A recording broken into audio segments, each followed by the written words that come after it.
ನಾರಾಯಣಂ ಸುರಗುರುಂ ಜಗದೇಕನಾಥಂ ಭಕ್ತಪ್ರಿಯಂ ಸಕಲಲೋಕನಮಸ್ಕೃತಂಚ ತ್ರೈಗುಣ್ಯವರ್ಜಿತಮಜಂ ವಿಭುಮಾದ್ಯಮೀಶಂ ವಂದೇ ಭವಗ್ನಂ ಅಮರಾಸುರಸಿದ್ಧವಂದ್ಯಂ ನಾರಾಯಣಂ ನಮಸ್ಕೃತ್ಯ ನರಂ ಚೈವ ನರೋತ್ತಮಂ ದೇವೀಂ ಸರಸ್ವತೀಂ ವ್ಯಾಸಂ ತತೋ ಜಯಮುದೀರಯೇತ್. ಧರ್ಮಕ್ಷೇತ್ರೇ ಕುರುಕ್ಷೇತ್ರೇ ಸಮವೇತಾಯುತ್ಸವಃ ಮಾಮಕಾಃ ಪಾಂಡವಾಶ್ಚೈವ ಕಿಮಕುರ್ವತ ಸಂಜಯ. ಶ್ರೀ ಗುರುಭ್ಯೋ ನಮಃ. ಧೃತರಾಷ್ಟ್ರ ಮಕ್ಕಳ ಮೇಲಿನ ವ್ಯಾಮೋಹದಿಂದ, ಅರಸೊತ್ತಿಗೆಯ ಮೇಲಿನ ಲಾಲಸೆಯಿಂದ ಸ್ವಯಂ ಅಧೀರನಾಗಿ ವಿಷಯ ತಿಳಿದಿದ್ದರೂ ಅನಿವಾರ್ಯ ಪರಿಸ್ಥಿತಿಯನ್ನು ಅವಲಂಬಿಸಿದವನಾಗಿ ಧರ್ಮಕ್ಷೇತ್ರದಲ್ಲಿ ತನ್ನ ಮಕ್ಕಳಿಗೇನು ಸಿಗುತ್ತೆ ಅಂತ ಬಾಯಿ ಬಡಿಕೊಂಡು ಸಂಜಯನಲ್ಲಿ ಕೇಳಿದ್ದಾನೆ.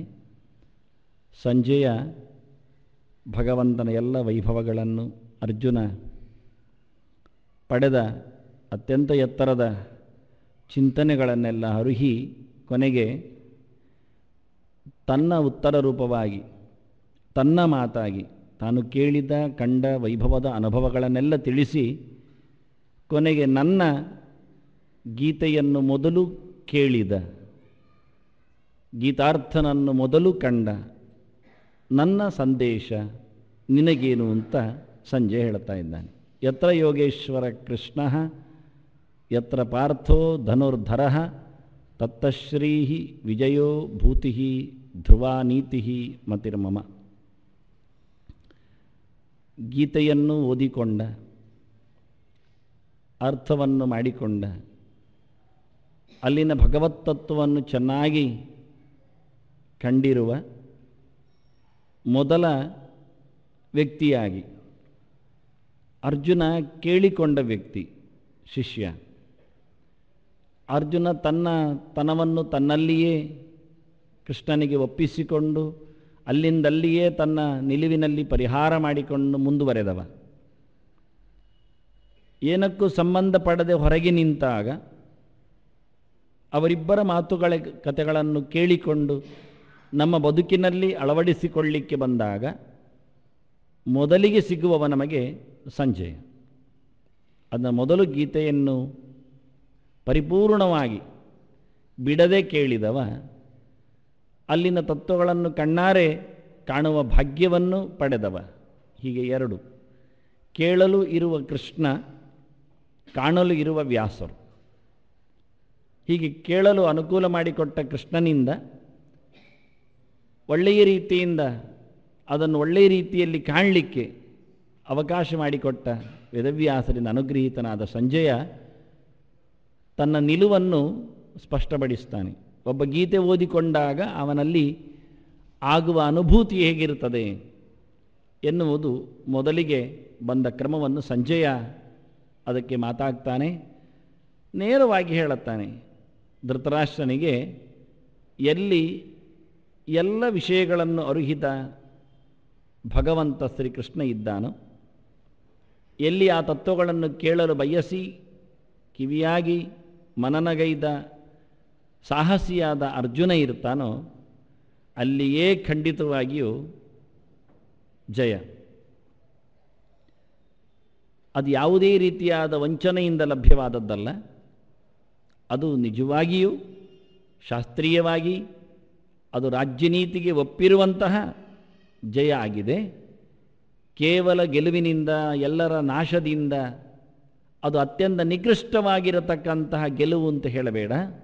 ಅದು ಐಶ್ವರ್ಯದಿಂದ ತುಂಬಿ ತುಳುಕಿದ, ಅದು ದೇವರು ಮೆಚ್ಚುವ ಜಯ ಆಗಿದೆ ಅಂತ ಹೇಳಿ ನಿನಗೆ ಜಯ ಇಲ್ಲ ಎನ್ನುವುದನ್ನು, ನೀನು ಪರಾಜಿತನು ಎನ್ನುವುದನ್ನು ಸ್ಪಷ್ಟವಾಗಿ ಸಂಜಯ ತಿಳಿಸಿಕೊಟ್ಟ ಧೃತರಾಷ್ಟ್ರನಿಗೆ. ಧೃತರಾಷ್ಟ್ರನ ಕೇಳಿದ್ದಕ್ಕೆ ಸಂಜಯನ ಕೊನೆಯ ಉತ್ತರ, ನಿನ್ನ ಪಾಲಿಗೆ ರಾಜ್ಯ ದಕ್ಕುವುದಿಲ್ಲ, ನಿನಗೆ ಗೆಲುವು ಸಿದ್ಧಿಸುವುದಿಲ್ಲ. ನೀನು ಮಾಡಿದ್ದು ಯಾವುದೇ ರೀತಿಯಾದದ್ದು ಶಾಶ್ವತವಾದಂತಹ ನೀತಿ ಅಲ್ಲ, ಶಾಸ್ತ್ರೀಯವಾದಂತಹ ಪ್ರಕ್ರಿಯೆ ಅಲ್ಲ. ಆದ್ದರಿಂದ ನಿನಗೆ ಯಾವ ಕಾಲಕ್ಕೂ ಉಳಿಗಾಲವಿಲ್ಲ ಅಲ್ಲ, ಉನ್ನತಿಯೂ ಇಲ್ಲ ಎನ್ನುವುದನ್ನು ಬಹಳ ಸ್ಪಷ್ಟವಾಗಿ ಹೇಳುತ್ತಾನೆ. ಇದರಿಂದ ನಾವು ಪರೋಕ್ಷವಾಗಿ ಗೀತೆಯನ್ನು ಅರಿತಾಗ, ಅಲ್ಲಿನ ಭಗವತ್ತತ್ವಕ್ಕೆ ನಮ್ಮನ್ನು ತೆರೆದುಕೊಂಡಾಗ ನಮಗೆ ನಿಜವಾಗಿಯೂ ಇಲ್ಲಿಯೂ ಅನುಭವಿಸುವ ಐಹಿಕವಾದ ಸಂಪತ್ತುಗಳು, ಎಲ್ಲ ತೊಂದರೆಗಳಿಂದ ಆಗತಕ್ಕಂತಹ ಶಾಂತಿ, ಸಮಾಧಾನ, ವಿಜಯಗಳು, ಅದರಂತೆಯೇ ಪಾರತ್ರಿಕವಾಗಿ ಅತ್ಯಂತ ಎತ್ತರವನ್ನೇರುವ ಔನ್ನತ್ಯ, ಸದ್ಗತಿ, ಅದರೊಟ್ಟಿಗೆ ವಿಶೇಷವಾಗಿರತಕ್ಕಂತಹ ಭಗವಂತನಿಗೆ ಒಪ್ಪಿಗೆ ಆಗುವ ಒಂದು ರೀತಿಯ ಶಾಸ್ತ್ರನೀತಿಯ ಬದುಕು ಆಗುತ್ತೆ ಎನ್ನುವುದನ್ನು ಭರತವಾಕ್ಯವಾಗಿ, ಉಪಸಂಹಾರದ ವಾಕ್ಯವಾಗಿ ಫಲವನ್ನು ಈ ನಾಟಕಕ್ಕೆ ಪಾತ್ರಧಾರಿನನ್ನಾಗಿ, ಸೂತ್ರಧಾರನನ್ನಾಗಿ ಸಂಜಯನನ್ನೇ ಗುರುತಿಸ್ತಾನೆ. ಬಹಳ ಚೆನ್ನಾಗಿದೆ. ಮೊದಲ ಬಾರಿಗೆ ಧೃತರಾಷ್ಟ್ರನ ಪ್ರವೇಶ ಆದರೆ, ಒಬ್ಬ ಕುರುಡನ ಸಂಶಯಗ್ರಸ್ತನ ಪ್ರವೇಶ ಆದರೆ ಈ ನಾಟಕದಲ್ಲಿ, ಅದಕ್ಕೆ ಭರತವಾಕ್ಯವನ್ನು ಹೇಳುವವ ಯಾರತ್ರ ಪ್ರಶ್ನೆ ಕೇಳಿದ್ದಾನೋ ಅವನೇ ಹೇಳುತ್ತಾನೆ ಕೊನೆ. ಅದನ್ನ ಸಂಜಯನಲ್ಲಿಯೇ ವೇದವ್ಯಾಸರು ಗೀತೆಯ ಭರತವಾಕ್ಯವನ್ನು ಹೇಳಿಸಿದ್ದಾರೆ, ನೀನೇ ಹೇಳಿಬಿಡಯ್ಯ ಅಂತ. ಈ ಗೆರೆಯನ್ನು ವ್ಯಾಸರು ಹೇಳಬಹುದಿತ್ತು, ನನ್ನ ನುಡಿಯುವುದು ಅಂತ. ನಿಜವಾಗಿ ಅವರದ್ದೇ. ಮಹಾಭಾರತ ರಚನೆ ಯಾರು ಕೇಳಿದರೆ ವೇದವ್ಯಾಸರು. ಯಾವಾಗ ಕೇಳಿದರೆ ಬಹಳ ಹಿಂದೆ, ಇನ್ನೂ ಕುರುಕ್ಷೇತ್ರದ ಯುದ್ಧದ ಕಲ್ಪನೆಯೇ ಇಲ್ಲದಿದ್ದಾಗ ಮಹಾಭಾರತವನ್ನು ರಚನೆ ಮಾಡಿ ಆಗಿದೆ.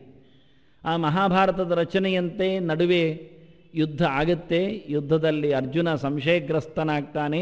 ಆಗ ಸಾರಥಿಯಾಗಿ ನಿಂತ ಒಬ್ಬ ಚಾಲಕ, ಬೋವಿಯವ, ಗಾಡಿ ಓಡಿಸುವವ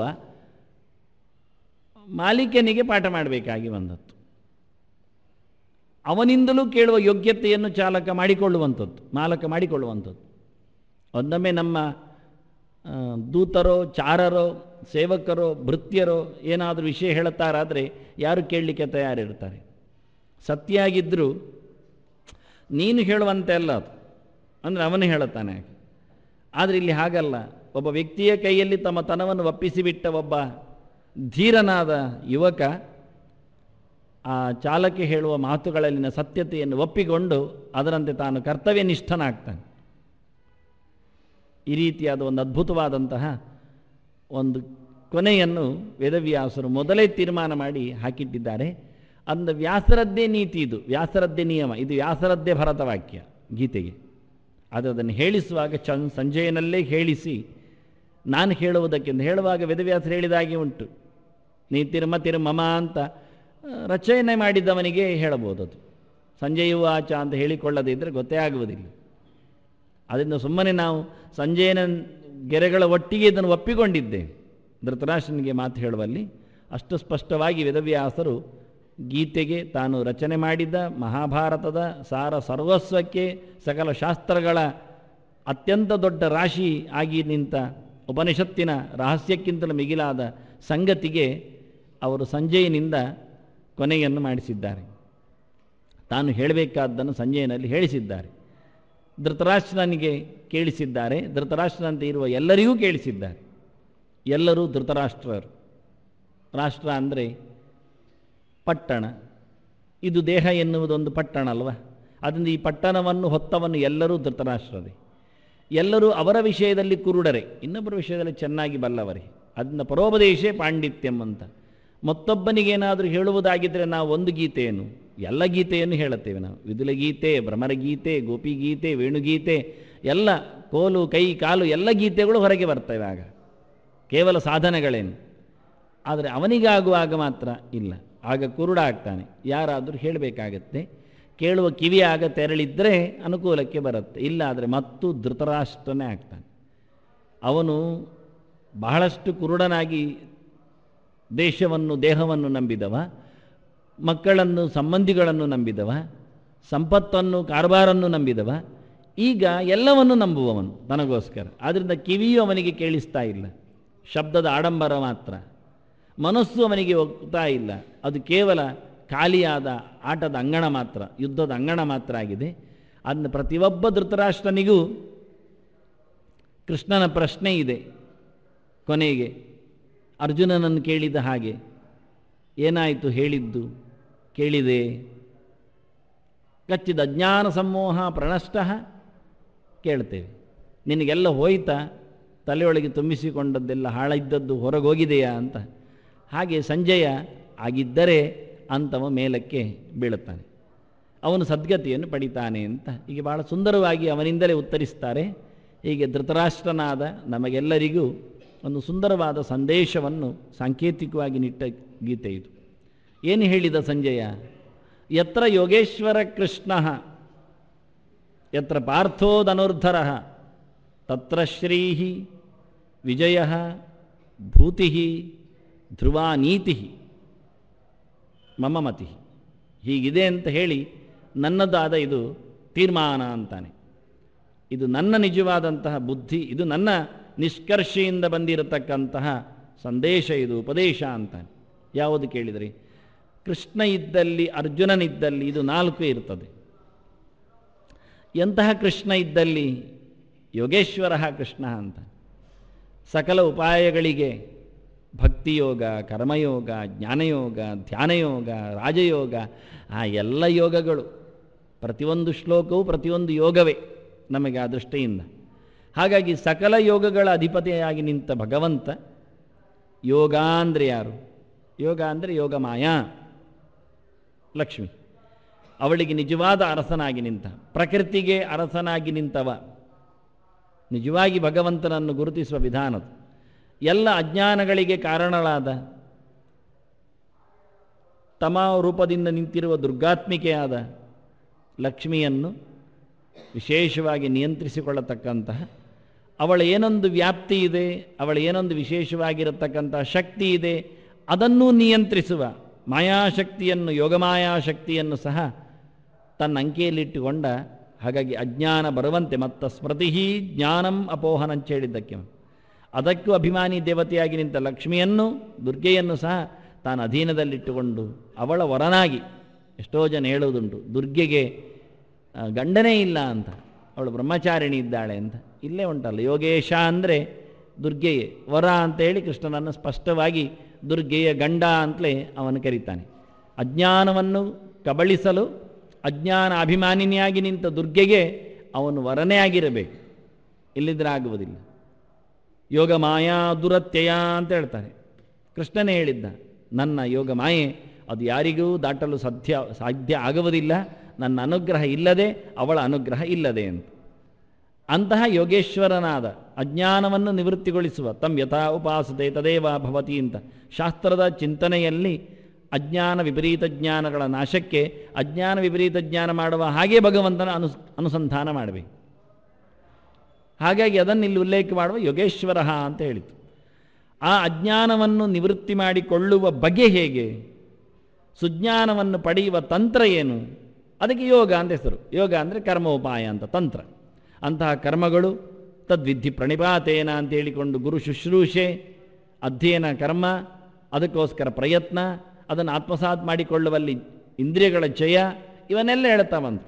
ಆದ್ದರಿಂದ ಜ್ಞಾನಯೋಗ, ಭಕ್ತಿಯೋಗ, ಕರ್ಮಯೋಗ, ಧ್ಯಾನಯೋಗಗಳೆಲ್ಲ ಉಪಾಯಗಳಾಗಿ ಆ ಅಜ್ಞಾನವನ್ನು ನಿವೃತ್ತಿ ಮಾಡಲಿಕ್ಕೆ, ಸುಜ್ಞಾನವನ್ನು ಪಡೀಲಿಕ್ಕೆ ಇರತಕ್ಕಂತಹ ಹೆದ್ದಾರಿಗಳಾಗಿ ನಮಗೆ ಬಂತು. ಆದ್ದರಿಂದ ಮಾರ್ಗ ತೋರಿಸಿದವನು ಭಗವಂತನೇ, ಅಲ್ಲಿ ಬಂದಿರತಕ್ಕ ಕಂಟಗಳನ್ನು ನಿವೃತ್ತಿ ಮಾಡುವುದು ಭಗವಂತನೇ, ಆನಂತರ ಪ್ರಾಪ್ಯನೂ ಭಗವಂತನೇ. ಎಲ್ಲಿ ಹೋಗಿ ಸೇರುವುದಂದರೆ ಭಗವಂತನನ್ನೇ ಸೇರುವುದು. ಅಂದ ದಾರಿಯನ್ನು ತೋರಿಸಿಕೊಟ್ಟವ, ದಾರಿಯಲ್ಲಿ ನಮ್ಮನ್ನು ಕರ್ಕೊಂಡು ಹೋಗುವವ, ದಾರಿಯಲ್ಲಿರತಕ್ಕ ಕಂಟಗಳನ್ನು ನಿವೃತ್ತಿ ಮಾಡುವವ, ಆನಂತರ ತಾನೇ ಕೊನೆಗೆ ಪ್ರಾಪ್ಯನಾಗಿ ಡೆಸ್ಟಿನೇಷನ್ ಪಡೆಯುವ ತಾಣವಾಗಿ ತದ್ಧಾಮ ಪರಮಮ್ಮಮ ಅಂತ ಹೇಳಿಕೊಂಡು ಇಷ್ಟೆಲ್ಲ ಅರ್ಥಗಳಲ್ಲಿ ಯೋಗೇಶ್ವರನನ್ನು ಉಲ್ಲೇಖ ಮಾಡಿ ಎಲ್ಲ ಅಧ್ಯಾಯಗಳ ಒಂದೊಂದು ಯೋಗ ಒಂದೊಂದು ಅಧ್ಯಾಯ ಆಗಿಬಿಟ್ರೆ ಪ್ರಥಮ ಯೋಗ ಅಧ್ಯಾಯದ ಈಶ್ವರನಾಗಿ, ದ್ವಿತೀಯ ಯೋಗದ ಈಶ್ವರನಾಗಿ, ಹೀಗೆ ತೃತೀಯ ಯೋಗದ ಈಶ್ವರನಾಗಿ 18 ಯೋಗಗಳ ಈಶ್ವರನಾಗಿ ನಿಂತ ಕೃಷ್ಣನು ಅಂತ ಯೋಗೇಶ್ವರ ಅಂತ ಉಲ್ಲೇಖ ಮಾಡಿದ. ಹೀಗೆ ಯತ್ರ ಯೋಗೇಶ್ವರ ಕೃಷ್ಣ, ಎಂತಹ ಕೃಷ್ಣ ಬದುಕನ್ನು ನಡೆಸಲು ನಮ್ಮ ಎಲ್ಲ ಇಂದ್ರಿಯಗಳ ಕಡಿವಾಣಗಳನ್ನು ಹಿಡಿದುಕೊಂಡವ. ಕಣ್ಣಿನದ್ದು ಕಿವಿದ್ದು ಮಾತ್ರ ಅಲ್ಲ, ವಾಸ್ತವವಾಗಿ ಜ್ಞಾನ ಪ್ರಪಂಚಕ್ಕೆ ಬೇಕಾದ್ದು 2 ಕುದುರೆ ಅಥವಾ 4 ಕುದುರೆ, 2 ಜೋಡಿ ಕುದುರೆ, 2 ಕಣ್ಣು ಅಂತ ಒಂದು ಜೋಡಿ ಕುದುರೆ, 2 ಕಿವಿ ಅಂತ ಸಾಕು, ಇನ್ನು ಬೇಡ.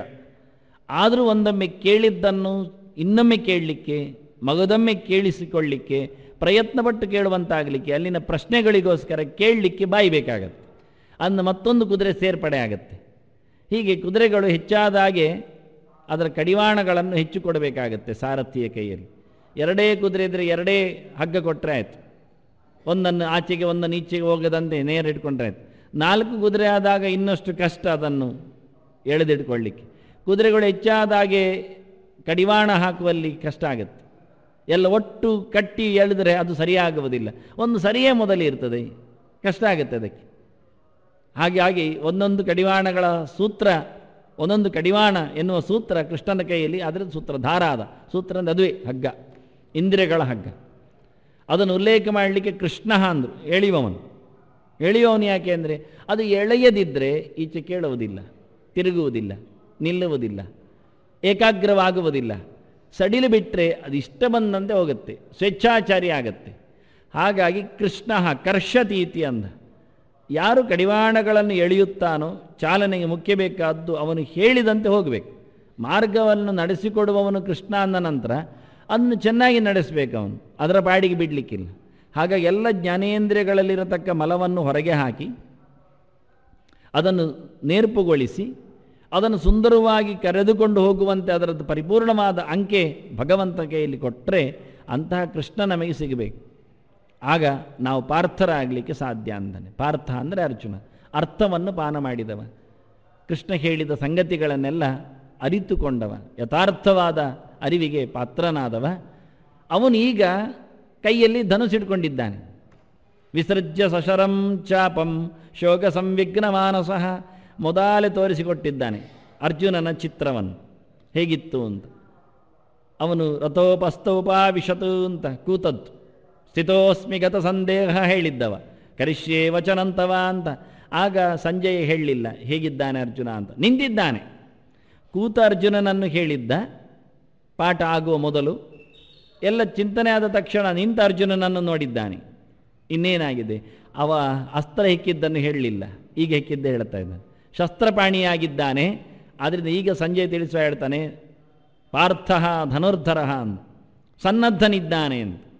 ಸುಮ್ಮನೆ ನಿಂತದ್ದಲ್ಲವ, ಕುಸಿದದ್ದು ಮುಗಿದಿದೆ, ವಾಸ್ತವವಾದ ಸ್ಥಿತಿಯನ್ನು ಪಡೆದಿದ್ದಾನೆ, ಜ್ಞಾನ ಗಟ್ಟಿಯಾಗಿದೆ.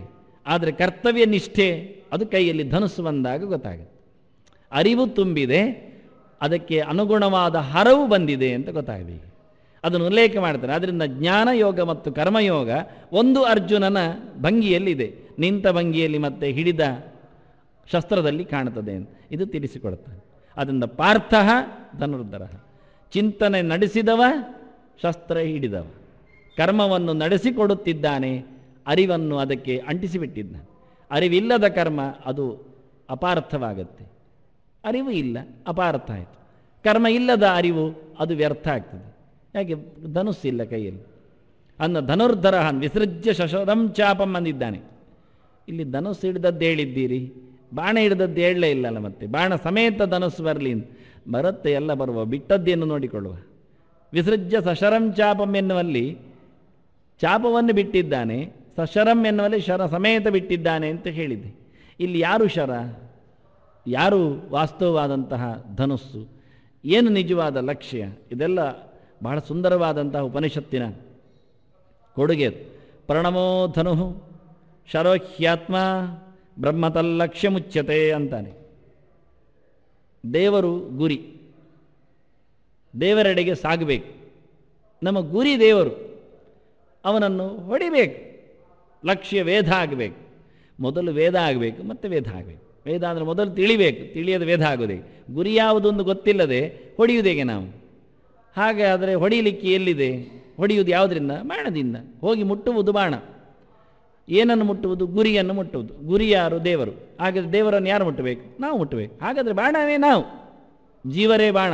ಶರೋಹ್ಯಾತ್ಮ ಬ್ರಹ್ಮತಲ್ಲಕ್ಷ್ಯ ಮುಚ್ಯತೆ. ಹೌದು, ಜೀವ ಎಲ್ಲಿಂದ ಓಡಿ ಬರಬೇಕು?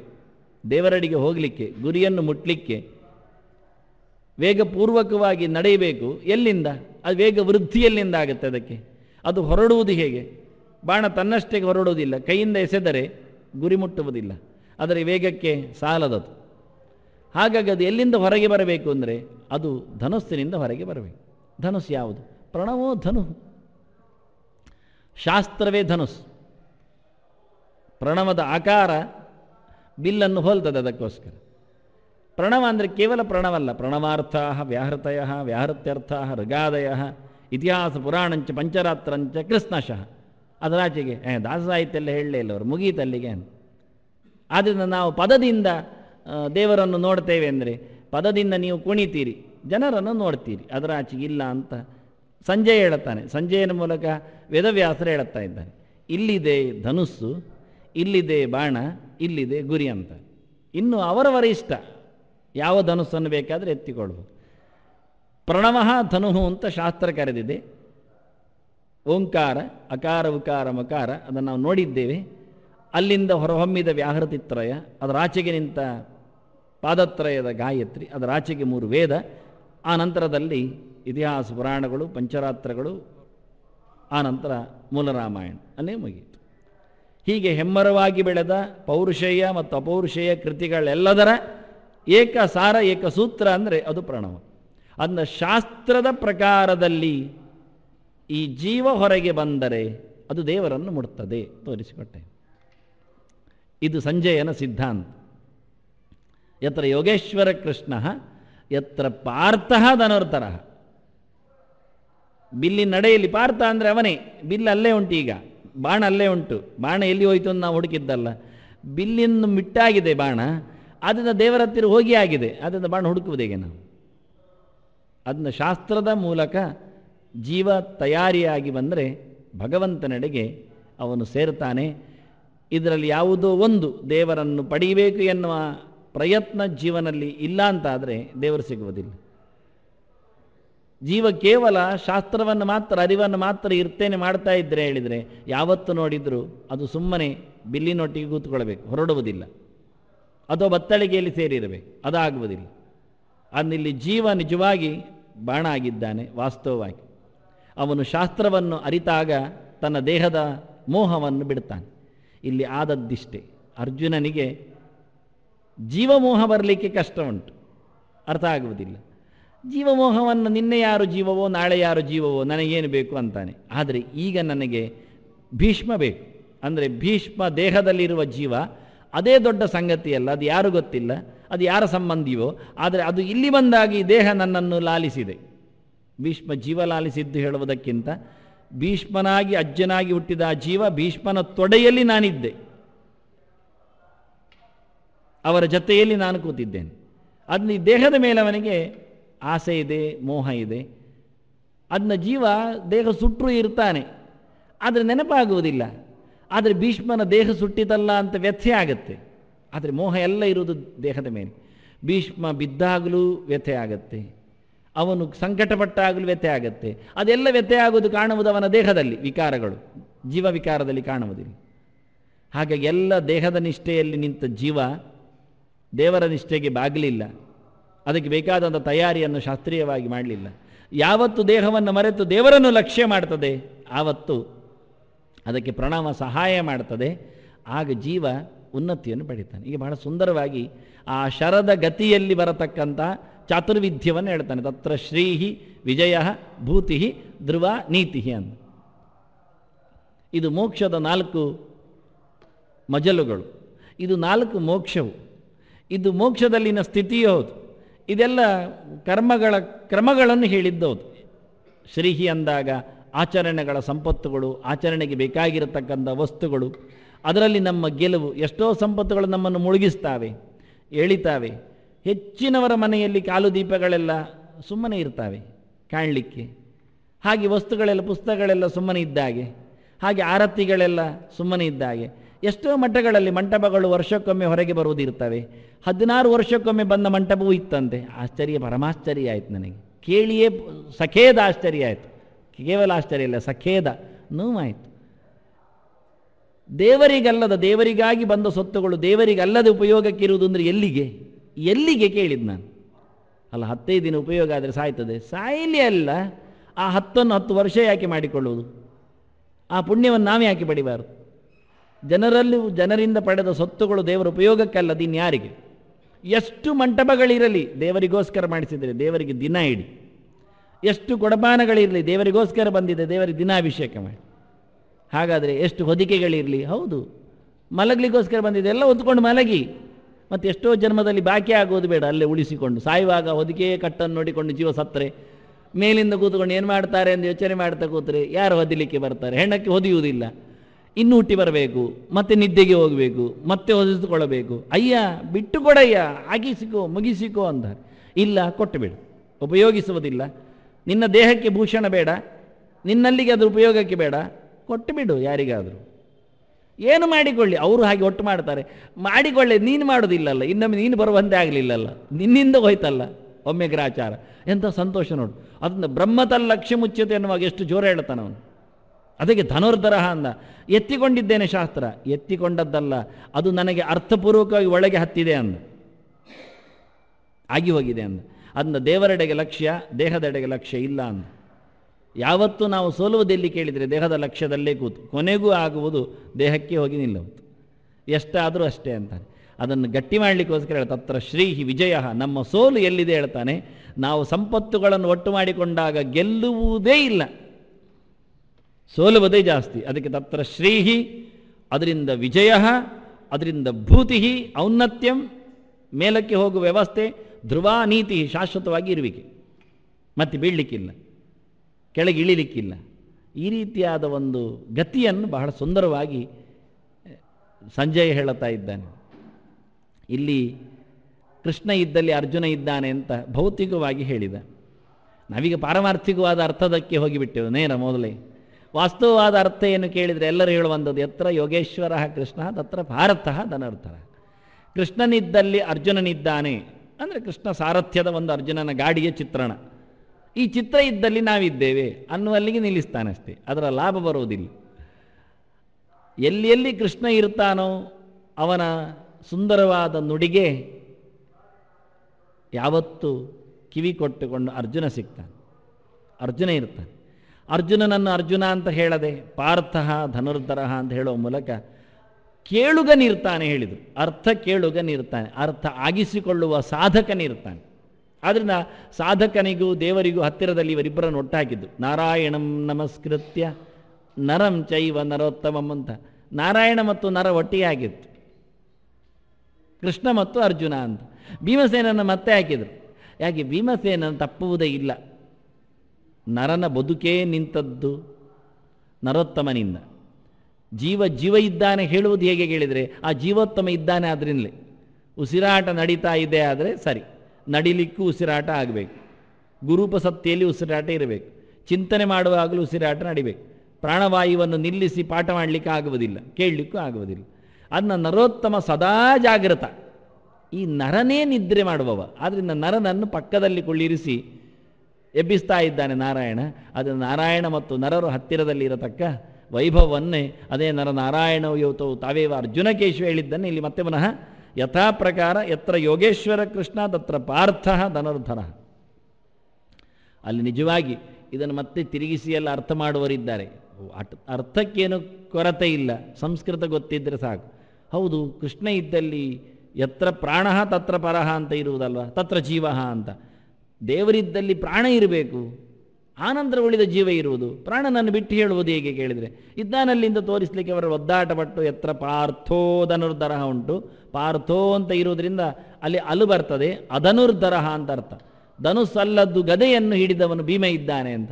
ಅಯ್ಯ, ಇಷ್ಟೆಲ್ಲ ಕತೆ ಹೇಳಿಕೊಂಡು ಅರ್ಜುನಲ್ಲಿ ಮಾತಾಡಿಸ್ತಾ ಕೊನೆಗೆ ಬಂದಾಗ ನಮಗೆ ಭೀಮ ಪ್ರಜ್ಞೆ ಜಾಗೃತವಾಗಿ ಭಯಂಕರ ಅರ್ಥಕ್ಕೆ ಯಾಕೆ ಹೋಗಬೇಕು? ಕೆಳಗೆ ನೋಡಿರಯ್ಯ ಎಲ್ಲ ಉಂಟು ಅಂತಾರೆ, ಮುಗಿಸ್ಲಿಲ್ಲ ಅವನು. ನರನಾರಾಯಣರನ್ನು ಒಟ್ಟಿಗೆ ಹೇಳಿ ನರೋತ್ತಮ ಮತ್ತೆ ಹೇಳಿದ್ದಲ್ವ, ನಾವು ಅವನನ್ನು ಬಲಾತ್ಕಾರ ಮಾಡಿ ಆಚೀಚೆ ಮಾಡಲಿಕ್ಕಾಗುತ್ತೋ? ವೇದವ್ಯಾಸರೇ ಅಪಚಾರ ಮಾಡಲಿಕ್ಕೆ ಆಗೋದಿಲ್ಲ. ವೇದವ್ಯಾಸರು ನಾರಾಯಣಂ ನಮಸ್ಕೃತ್ಯ ನರಂ ಚೈವ ನರೋತ್ತಮ ಅಂದಾರೆ. ನರೋತ್ತಮಂ ನರಂ ಹೇಳ್ಬೋದಿತ್ತಲ್ಲ ಅವರಿಗೆ, ಹೇಳುವುದಿಲ್ಲ. ಆಚೀಚೆ ಮಾಡಲಿಕ್ಕೆ ಬರೋದಿಲ್ಲ ಅಲ್ಲ. ಆದರೂ ಬೇಡ ಹೇಳಿದ್ದು ಯಾಕೆಂದರೆ ಇವರಿಬ್ಬರನ್ನು ಸರಿ ಮಾಡಲಿಕ್ಕುಂಟು. ಜೀವ ಮತ್ತು ದೇವರು, ಇದು ಬಿಂಬ ಮತ್ತು ಪ್ರತಿಬಿಂಬದ ಕ್ರಮ. ಇದನ್ನು ಉಲ್ಲೇಖ ಮಾಡಿ ತೋರಿಸಬೇಕು. ಅವನಿಗೆ ಸಾಧಕ್ಕೆ ಪ್ರಚೋದನೆ ಆದವರು ಸುಮಾರು ಜನ ಇದ್ದಾರೆ, ಇಲ್ಲ ಅಲ್ಲ. ಜೀವನನ್ನು ಉದ್ಧಾರ ಮಾಡಲಿಕ್ಕಿರುವುದು ದೇವರ ವಿಶೇಷವಾದಂತಹ ಅವತಾರಗಳು. ಅದರಿಂದ ಕೃಷ್ಣಾವತಾರದ ಜ್ಞಾನಾವತಾರದ ಪ್ರಮುಖ ಉದ್ದೇಶ ಜೀವನ ಉದ್ಧಾರ. ಅವನನ್ನು ಚೆನ್ನಾಗಿ ಕರ್ತವ್ಯ ಭ್ರಷ್ಟನಾದವ, ವ್ಯಾಮೋಹಗ್ರಸ್ತನಾದವ, ಅಜ್ಞಾನ ತುಂದಿಲನಾದವನಿಗೆ ವಿಶ್ವರೂಪ ದರ್ಶನಾಕಾಂಕ್ಷಿಗೆ ದೇವರು ತೋರಿಸಿಕೊಡಬೇಕು. ಎಷ್ಟೋ ಜನ ಕೇಳೋದಾಗೆ, ದೇವರಿದ್ದಾನ ಕಾಣಲಿ, ಕಂಡಿದ್ದು ಅಂತಾನೆ, ತೋರಿಸಿದ್ದೇನೆ ಅಂತಾನೆ. ಅದಕ್ಕೋಸ್ಕರ ನರನನ್ನು ಪ್ರಧಾನನನ್ನಾಗಿಸಿಕೊಂಡ. ಎಲ್ಲಿ ಕೃಷ್ಣ ಬರ್ತಾನೆ, ಎಲ್ಲಿ ಜ್ಞಾನದ ಸಂದೇಶ ಅವತಾರ ಆಗತ್ತೆ, ಅಂದರೆ ಏನಾಯಿತು, ಜ್ಞಾನ ಬಂತು ಅಂತಾಯಿತು. ಜ್ಞಾನ ಬಂದರೆ ಶ್ರುತಿ ತತಿಗಳು ಎಲ್ಲ ಸಿಕ್ಕಿದವು. ಲಕ್ಷ್ಮಿ ಬಾರದೆ ವೇದ ಬರುತ್ತೋ, ವೇದ ವಿದ್ಯೆ ಬರುತ್ತೋ, ವಿದ್ಯಾಭಿಮಾನಿನಿಯಾದ ಸರಸ್ವತಿ ಬಾರದೆ ಇರ್ತಾಳ, ಎಲ್ಲ ಬಂದಿದ್ದಾರೆ. ಅವರು ಬಂದ ನಂತರ ಪ್ರಾಣ ಬಾರದಿರ್ತಾನ, ನಾರಾಯಣ ಇದ್ದ ನಂತರ ಲಕ್ಷ್ಮಿ ಇಲ್ಲದಿರ್ತಾಳ. ಅದರಿಂದ ಎತ್ತರ ಯೋಗೇಶ್ವರ ಕೃಷ್ಣ ಹೇಳುವಾಗ ಅದಕ್ಕೆ ಯೋಗ ಶಬ್ದ ಹಾಕಿದ್ದು ನಾನು. ಅದಕ್ಕೆ ಲಕ್ಷ್ಮೀನಾರಾಯಣರು ಎನ್ನುವುದು ಉಂಟೆ ಉಂಟು, ಅದು ಬೇರೆ ಮಾಡಲಿಕ್ಕೆ ಬರುವುದಿಲ್ಲ. ಯಾವ ಅವತಾರವೇ ಆಗಲಿ, ಅನಂತರೂಪೋನಂತ ಶ್ರೀಹಿ, ಭಗವಂತ ಅನಂತ ರೂಪ ತಳೆದರೆ ಲಕ್ಷ್ಮೀ ಅನಂತ ರೂಪದಲ್ಲಿ ಇರ್ತಾಳೆ. ಯಾವುದೋ ಒಂದು ರೂಪಕ್ಕೆ ನಾರಾಯಣನಿಗೆ ಲಕ್ಷ್ಮೀ ಇಲ್ಲ ಎನ್ನುವುದು ಯಾವ ಕಾಲದಲ್ಲಿ ಹೇಳಲಿಕ್ಕೆ ಆಗುವುದಿಲ್ಲ, ಎಂತ ಮಾಡಿದರೆ ಆಗುವುದಿಲ್ಲ. ಬರಿಯ ಒಂದು ಲಕ್ಷ್ಮಿಯ ರೂಪವನ್ನು ಚಿಂತನೆ ಮಾಡಲಿಕ್ಕೆ ಶಾಸ್ತ್ರ ಒಪ್ಪಿಕೊಡುವುದಿಲ್ಲ, ಬರಿಯ ಒಂದು ನಾರಾಯಣ ರೂಪವನ್ನು ಒಪ್ಪಿಕೊಡುವುದಿಲ್ಲ ಮಾಡಲಿಕ್ಕೆ. ಅವರಿಬ್ಬರೂ ಸಹ ಯಾವ ಕಾಲದಲ್ಲಿಯೂ ಯಾವ ದೇಶದಲ್ಲಿಯೂ ಪ್ರತ್ಯೇಕ ಇಲ್ಲ. ಸಮನಾ ಅಖಿಲ ಮಾತಸ್ತ್ವ ಮಮುನಾ ತಥಯೋಗಿನಿ ಅಂತ. ಯಾವ ದೇಶಕ್ಕೂ ಕಾಲಕ್ಕೂ ಸರ್ವ ವ್ಯಾಪ್ತಿ ಉಂಟವಳಿಗೆ.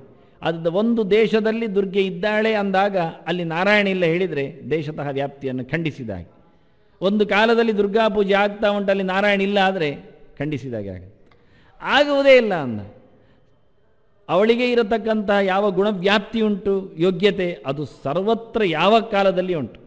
ಯಾವ ಲಕ್ಷ್ಮಿಯ ರೂಪದಲ್ಲಿಯೂ ತನ್ನ ಇನಿಯ ನಾರಾಯಣ ಅಲ್ಲ ಎನ್ನುವ ಗುಣದಲ್ಲಿ ಇಲ್ಲ ಅವಳು ಇರಲೇಬೇಕು. ಅದು ಪ್ರಧಾನ ಗುಣ. ಪತಿತ್ವೇನ ಶ್ರೇಯೋಪಾಸ್ಯ. ಲಕ್ಷ್ಮಿ ಉಪಾಸನೆ ಮಾಡದ ಒಂದು ಕ್ಷಣ ಹೇಳಿ, ಎಷ್ಟೊತ್ತಿಗೆ ಅವಳು ನಿಲ್ಲಿಸ್ತಾಳೆ? ನಾವು ಹೇಳಬಹುದು ಎಷ್ಟೊತ್ತಿಗೆ ನಿಲ್ಲಿಸ್ತೇವೆ ಅಲ್ಲ. ಮಲಗಿದಾಗ, ನಿದ್ದೆ ಮಾಡಿದಾಗ ಇಲ್ಲ, ಇನ್ನೊಬ್ಬರ ಹತ್ರ ಮಾತಾಡಿದಾಗ ಇಲ್ಲ, ಯೋಚನೆಗಳು ಅಡರಿದಾಗ ಇಲ್ಲ ಅಂತ. ಲಕ್ಷ್ಮಿ ಯಾವತ್ತೂ ನಿಲ್ಲಿಸ್ತಾಳೆ ದೇವರ ಚಿಂತನೆಯನ್ನು? ನಿಲ್ಲಿಸಲಿಕ್ಕೆ ಇಲ್ಲ.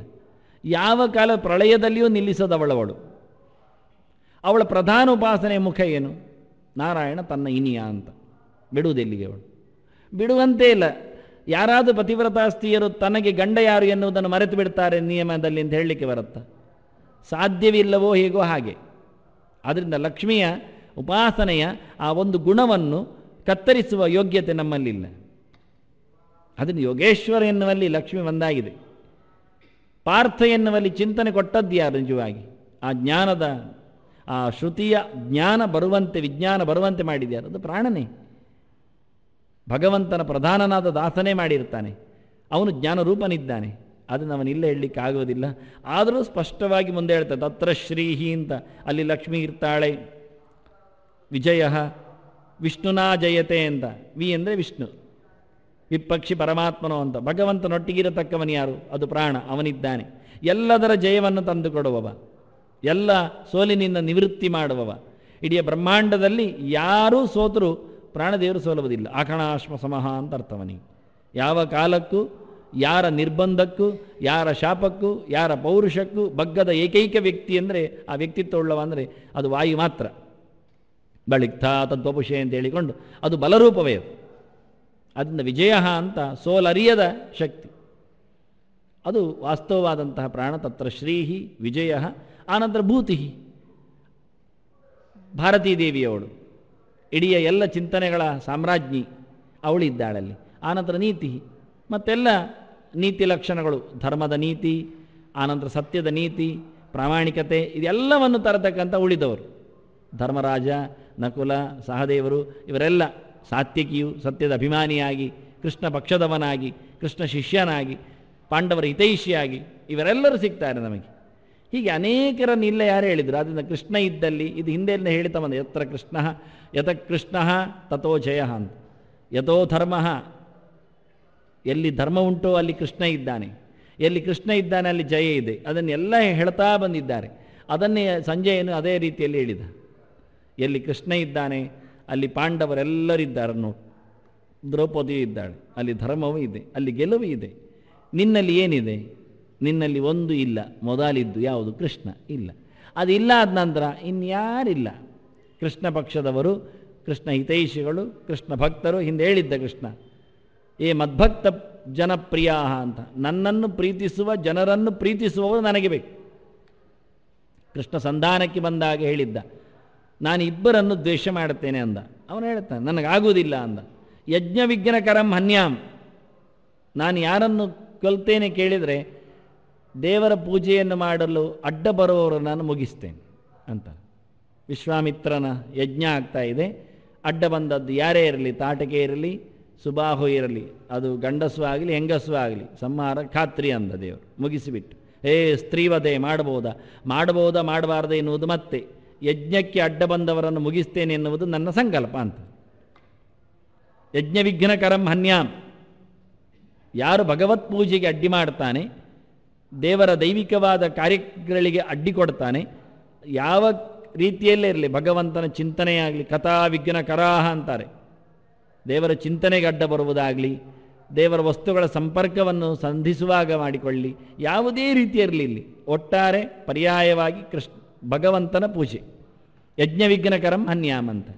ಇನ್ನೊಂದು ಪಾಂಡವಾನಾಂಚ ದೌರದಂ ಅಂದ, ನನ್ನ ಪ್ರಿಯರಾದ ಪ್ರಾಣಸಮರಾದ ಪಾಂಡವರಿಗೆ ಯಾರು ದ್ರೋಹ ಮಾಡ್ತಾನೆ ಅವರನ್ನು ಕೊಲ್ತೇನೆ ಅಂತ ನೇರ ಹೇಳಿದವ. ಪಾಂಡವಾನಾಂ ಶಬ್ದದಿಂದ ಸಾತ್ವಿಕರು ಎನ್ನುವ ಪೂರ ಅರ್ಥ ಇದೆ. ಬಿಳಿಯವರು ಅಂತ, ಸತ್ವಪ್ರಧಾನರು ಅಂತ, ಶಾಸ್ತ್ರೋಕ್ತವಾದಂಥ ಸಾಧನೆಯನ್ನು ಅಲ್ಲಿನ ಭಕ್ತರನ್ನು ಒಪ್ಪುವವರು ಅಂತ. ಅದನ್ನೇ ಕೃಷ್ಣ ಹೇಳಿದ್ದು ಮದ್ಭಕ್ತ ಜನಪ್ರಿಯ ಅಂತ. ಪಾಂಡವರು ನನಗೆ ಇಷ್ಟ ಯಾಕೆಂದರೆ ಅವರು ನನ್ನ ಭಕ್ತರು ಅಷ್ಟೆ, ನನ್ನನ್ನು ಇಷ್ಟಪಟ್ಟವರು. ಅದು ನನ್ನ ಇಷ್ಟಪಟ್ಟವರಿಗೂ ಯಾರಾದರೂ ಅನಿಷ್ಟ ಸಂಪಾದನೆ ಮಾಡಿದರೆ ಅವರನ್ನು ಮುಗಿಸ್ತೇನೆ ಅಂತ ಎರಡನೇದು ಕೃಷ್ಣ. ಮುಗಿದು ಇನ್ನೇನಿಲ್ಲ, ಇನ್ಯಾರೂ ನನ್ನ ಪಟ್ಟಿಯಲ್ಲಿಲ್ಲ ಅಂತಾನೆ. ಇಷ್ಟೇ, ನೇರವಾಗಿ ನನಗೆ ಅನ್ಯಾಯ ಮಾಡುವವರು, ನನ್ನ ನಂಬಿದವರ ಮೇಲೆ ಅನ್ಯಾಯವನ್ನು ಎಸೆಗುವವರು, ಇವರಿಬ್ಬರೇ ನನಗೆ ಆಗದವರು ಅಂತ. ಹಾಗಾಗಿ ಇಲ್ಲಿ ಎತ್ರ ಯೋಗೇಶ್ವರ ಕೃಷ್ಣ ಎತ್ರ ಪಾರ್ಥೋ ಧನುರ್ಧರ ತತ್ರ ಶ್ರೀಹಿ ವಿಜಯ ಭೂತಿ ಧ್ರುವ ನೀತಿರ್ಮತಿರ್ಮಮ. ಅದನ್ನ ಎಲ್ಲಿ ಕೃಷ್ಣ ಇದ್ದಾನೆ ಅಲ್ಲಿ ಅರ್ಜುನ ಇದ್ದಾನೆ. ಅರ್ಜುನನ ಒಟ್ಟಿಗೆ ಎಲ್ಲ ಸಂಪತ್ತುಗಳು ಬಂದಿವೆ. ಈಗ ಶ್ರೀಹಿ ಅಂದಾಗ ರಾಜ್ಯ ಸಂಪತ್ತು, ನಾಳೆ ಸಿಗತಕ್ಕಂಥ ರಾಜ್ಯ ಸಂಪತ್ತು ಕೃಷ್ಣನ ನೀತಿವಂತಿಕೆಯಿಂದ, ಕೃಷ್ಣನ ಸಾರಥ್ಯದಿಂದ. ಅರ್ಜುನ ಎಲ್ಲ ಶಸ್ತ್ರಗಳನ್ನು ತಂದವ, ಪ್ರಯೋಗ ಮಾಡುವುದರಲ್ಲಿ ಅಳುಕುವವ ಅಷ್ಟೇ. ಅವನಿಗೆ ಗೊತ್ತು ಆ ಶಸ್ತ್ರಗಳು ಎಷ್ಟು ಜೋರಿವೆ ಅಂತ. ಹಾಗಿದ್ದರೂ ಸುಮ್ಮನೆ ಯಾಕೆ, ಮೃದುಯೋದ್ಧ ಅವನು, ಮೆಲ್ಲಕ್ಕೆ ಯುದ್ಧ ಮಾಡಬೇಕು ಗುರುಗಳತ್ತಿರ ಅಂತ. ಹಾಗಾಗಿ ಅವನಲ್ಲಿ ಜೋರು ಯುದ್ಧ ಮಾಡುವಂತೆ ಕೃಷ್ಣ ಪ್ರೇರಣೆ ಮಾಡಿ ಧರ್ಮವನ್ನು ಗಟ್ಟಿ ನಿಲ್ಲಿಸಯ್ಯ, ಬೇಗನೆ ತಾರಯ್ಯ ಅಂತಾನೆ. ಹಾಗಾಗಿ ಅಂತಹ ರಾಜ್ಯಶ್ರೀ. ಆನಂತರದ್ದು ಸುಂದರವಾದ ಗೆಲುವು, ಕೇವಲ ಜಯ ಹೇಳ್ಬೋದಿತ್ತು, ಗೆಲುವು ಅಂತ. ಇಲ್ಲ, ಇಲ್ಲಿ ಸಂಶಯದ ಗೆಲುವು ಅಲ್ಲ, ವಿಜಯ. ನಾಳೆ ಹೇಳ್ತಾರೆ ಜನ, ಪಾಂಡವರು ಮೋಸದಿಂದ ಕೊಂದರು, ಅಶ್ವತ್ಥಾಮ ಹತಃ ಅಂತ ಸುಳ್ಳು ವಾರ್ತೆ ಹೇಳಿ ದ್ರೋಣನನ್ನು ನಿಲ್ಲಿಸಿದ್ರು, ಶಿಖಂಡಿಯನ್ನು ಎದುರು ಹಾಕಿಕೊಂಡು ಭೀಷ್ಮನನ್ನು ಮಲಗಿಸಿದ್ರು, ಹೀಗೆಲ್ಲ ಹೇಳುತ್ತಾರೆ. ಹಾಗಾಗಿ ಅಲ್ಲ, ಅವರು ಕೋಟೆ ಕಟ್ಟಿ ಅಭಿಮನ್ಯುವನ್ನು ಕೊಂದರು, ರಾತ್ರಿ ದಾಹವನ್ನು ಮಾಡಿ ಬೆಂಕಿ ಹಾಕಿ ಶಿಬಿರವನ್ನು ಸುಟ್ಟರು, ಅವರು ಅನ್ಯಾಯ ಮಾಡಿದ್ರು ಹೇಳಿದರೆ ಅವರು ಅನ್ಯಾಯಗಾರರೇ, ಅವರು ಮಾಡಲಿ ಅಯ್ಯ, ನೀವು ಯಾಕೆ ಮಾಡಬೇಕು ಅಂತ ಧರ್ಮರಾಜರ ಪಕ್ಷಕ್ಕೆ ಅನ್ಯಾಯ ಮಾಡಿದ್ದನ್ನು ಬೆರಳೆತ್ತಿ ಅವನ ಪಕ್ಷದವರೇ ತೋರಿಸ್ತಾರೆ, ಧರ್ಮ ಪಕ್ಷದವರೇ ತೋರಿಸ್ತಾರೆ. ನೀವು ಅನ್ಯಾಯ ಮಾಡಿದ ನಮಗೆ ಮುಖ್ಯ, ಅವರು ಬಿರಲಿ, ಕೆಟ್ಟವರು ಯಾವತ್ತೂ ಕಳ್ಳರೇ, ಅವರನ್ನು ನಾವು ದೂರದಲ್ಲಿ ನಮಸ್ಕಾರ ಮಾಡ್ತಾ ಇರೋದು, ದುರ್ಜನಂ ಪ್ರಥಮಂ ಮೊನ್ನೆ ಅಂತ. ನೀವು ಯಾಕೆ ಅನ್ಯಾಯ ಮಾಡಿದ್ದು? ಹಾಗಾಗಿ ನಾಳೆಯೂ ಅದನ್ನು ಹೇಳೋದರಿಂದ ವಿಜಯ ಅಂತಾರೆ, ಇಲ್ಲ ಅಂತ. ಇವರ ಸ್ಪಷ್ಟವಾದ ಜಯ ಇದೆ, ಅದು ವಿಶಿಷ್ಟವಾದ ಜಯ, ಅದಕ್ಕೊಂದು ಅರ್ಥ ಇದೆ ಅಂತ. ವಾಸ್ತವವಾಗಿ ನೇರ ಶಿಖಂಡಿಯನ್ನು ನಾವಿಟ್ಟದ್ದು ಹೋರಾಡಬಾರ್ದು ಹೇಳಲಿಕ್ಕಲ್ಲ, ಹೋರಾಟದಲ್ಲಿ ಯಾರು ಎದುರು ಬಂದರೂ ಹೋರಾಡಬೇಕು. ಭೀಷ್ಮ ಅವನೇ ಮಾಡಿಕೊಂಡಿದ್ದಾನೆ ಪ್ರತಿಜ್ಞೆ, ನಾನು ಹೋರಾಡುವುದಿಲ್ಲ ಅಂತ. ಹೋಗಲಿ, ಅಷ್ಟೇ ತಾನೇ. ಸ್ತ್ರೀ ಪೂರ್ವನಾದವನನ್ನು, ಸ್ತ್ರೀಯನ್ನು, ನಪುಂಸಕನನ್ನು ನಾನು ಬಯಸುವುದಿಲ್ಲ, ಕ್ಷತ್ರಿಯ ಧರ್ಮಕ್ಕೆ ಅದು ನನಗೆ ಭೂಷಣ ಅಲ್ಲ, ದೊಡ್ಡ ಸಂಗತಿ ಅವನದ್ದು. ಹೋಗಲಿ ಹಾಗಾದರೆ. ಜೂಜಿಗೆ ಕರೆದಿದ್ದಾನೆ ಧರ್ಮರಾಜನನ್ನು. ಯಾರೆಲ್ಲ ಈ ಕಿತವರು ಅಂತ ಕೇಳುತ್ತಾನೆ ಧರ್ಮರಾಜ. ಆಡಲಿಕ್ಕೆ ಬರುವವರು ಯಾರಿದ್ದಾರೆ? ಮೋಸಗಾರರು. ಹಾಗೆ ಶಬ್ದ ಹೇಳ್ತಾನೆ. ಎಂಥ ಮಹಾಮಹಿಮರು, ಮೋಸ ಸಂಪನ್ನರು ಬರ್ತಾರೆ ಹೇಳು ಅಂದ. ಹೆಸರು ಹೇಳಿದ, ಇಂಥವರೆಲ್ಲ ಬರ್ತಾರೆ ಅಂತ. ಅಬಾ ಖದೀಮರು ಅಂತಾನೆ ಧರ್ಮರಾಜ. ನನಗೆ ಕಷ್ಟ ಆಗುತ್ತೆ ಆಡಲಿಕ್ಕೆ ಅಂತ. ನೀನು ಆಡುವುದಿಲ್ಲ ಆದರೆ ಹೇಳು, ಹೋಗು ಅಂದ ಶಕುನಿ. ನೇರ ಹೇಳ್ತಾನೆ, ನೀನು ಆಡುವುದಿಲ್ಲವಾ, ಹೋಗು. ಹಾಗೆ ಹೇಳ್ತಾನೆ ಧರ್ಮರಾಜ. ನಾನು ಕರೆದ್ರೆ ಹೋಗುವುದು ಅಂತ ಹೇಳುವುದಿಲ್ಲಲ್ಲ ಹೇಳ್ತಾನೆ. ಮತ್ತೆ ಹೋಗುವುದು ಅಂತ ಹೇಳುವುದಿಲ್ಲ, ಆಡಲಿಕ್ಕೆ ಕೈ ಕಟ್ಟೆ ಹಾಕ್ತಾನೆ. ಏನು ಮಾಡೋದು? ಆಡಿದ. ಅನಿವಾರ್ಯತೆ ಅವನದೊಂದು ಪ್ರತಿಜ್ಞೆ ಅಂತೆ, ಅಹೂತೋಹಂ ನ ನಿವರ್ತೆ ಕದಾಚಿತು ಅಂತ ಧರ್ಮರಾಜನ ಒಂದು ಪರ್ಕಡ್ ಪ್ರತಿಜ್ಞೆ. ನಾನು ಯಾರಾದರೂ ಜೂಜಿಗೆ ಕರೆದ್ರೆ ಬರುವುದಿಲ್ಲ ಅಂತ ಹೇಳುವುದಿಲ್ಲ, ದೊಡ್ಡ ಸಂಗತಿ. ಮಾಡಿಕೊಂಡ, ಸೋತ. ಹಾಗೆ ಭೀಷ್ಮನದ್ದೊಂದು ಪರ್ಕಡ್ ಪ್ರತಿಜ್ಞೆ. ಮತ್ತೆ ಅದೊಂದು, ನಾನು ಸ್ತ್ರೀ ಪೂರ್ವನಾದವನಲ್ಲಿ, ನಾನು ಶಿಖಂಡಿಯಾದವನಲ್ಲಿ, ಅಂದರೆ ನಪುಂಸಕನಾದವನಲ್ಲಿ ನಾನು ಹೋರಾಟ ಬಯಸುವುದಿಲ್ಲ. ಆಯಿತು, ಹೋಗಲಿಲ್ಲವ, ನಿಂತ ಬಿಡದಿಂದ. ಮತ್ತೆ ಏನು ತಪ್ಪಾಯಿತು? ಪಲಾಯನ ಭೂಷಣ ಎಲ್ಲ ಹೇಳಿಕೊಂಡು ಹೋಗಲಿಲ್ಲವ, ನಮ್ಮಿಂದ ಆಗುವುದಿಲ್ಲ ಹೋಗಲಿಲ್ಲ. ಅವನು ತನ್ನ ಕೀರ್ತಿಗೋಸ್ಕರ ನಿಂತ, ಪೆಟ್ಟು ತಿಂದು ಸತ್ತ. ದ್ರೋಣನಿಗೆ ಎಲ್ಲಿ ಸುಳ್ಳು ಹೇಳಿತ್ತು? ಅಶ್ವತ್ಥಾಮ ಹತಃ ಕುಂಜರಹ, ಆನೆ ಸತ್ತದ್ದೇ ಅಲ್ಲಿ, ಸಾಯಲಿಲ್ಲ. ಯಾರು ಹೇಳಿದರು? ಸತ್ತಿದೆ. ಅದೆಂಥದ್ದು ಆನೆ ಅಂತ ಹೇಳಬೇಕಾ? ನಾವ್ಯಾಕೆ ಹೇಳಬೇಕು? ಸತ್ತದ್ದನ್ನು ನಾವು ಹೇಳ್ತಾ ಇದ್ದೇವೆ, ಸುದ್ದಿ ಮಾಡುತ್ತೇವೆ. ನೀನು ಬಂದು ಕೇಳಬೇಕು ಅದೆಂಥ ಸತ್ತದ್ದು ಅಂತ. ಯಾವುದಕ್ಕೆ ಕೇಳುವುದಿಲ್ಲ? ಅದು ಅಶ್ವತ್ಥಾಮ ಸತ್ತ ಅಂತ ಇರಲಿ, ಅಭಿಮನ್ಯು ಸತ್ತ ಅಂತ ಕೂಗಲಿಲ್ವ? ನಾವು ಅದು ಸಾಯ್ಲಿಕ್ಕೆ ಹೋದೆವಾ? ಅಷ್ಟೇನು ಮೋಹ ಮಕ್ಕಳ ಮೇಲೆ, ಅದು ಒಬ್ಬ ಬ್ರಾಹ್ಮಣನಿಗೆ, ಅದು ರಣಾಂಗಣದಲ್ಲಿ ಕ್ಷತ್ರಿಯರ ರಾಜಚಿಂತನೆಯಲ್ಲಿ. ಆದ್ದರಿಂದ ಅವನಿಗೆ ಅಷ್ಟೆಲ್ಲ ಸತ್ಯ ನಿಷ್ಠೆ ಉಂಟು ಅಂತಾದರೆ ಹೆಸರು ಕೇಳಿದ ತಕ್ಷಣ ವಿಮರ್ಶೆ ಮಾಡಿಕೊಳ್ಳೋ ಯೋಗ್ಯತೆ ಬೇಕಿತ್ತು. ಅವನ ಹುಲುಬುತನವನ್ನು, ದುರ್ಬಲತನವನ್ನು ಪಾಂಡವರ ಧರ್ಮದ ಮೇಲೆ ಯಾಕೆ ಹೊರಬೇಕು? ಹೀಗೆ ಒಂದೊಂದು ವಿಷಯದಲ್ಲಿಯೂ ಸ್ಪಷ್ಟವಾದಂಥ ಜಯವನ್ನು ಕೃಷ್ಣ ಕೊನೆಗೆ ಗುರುತಿಸ್ತಾನೆ, ತಿಳಿಸ್ತಾನೆ. ಧರ್ಮರಾಜನೇ ಕೇಳುತ್ತಾನೆ.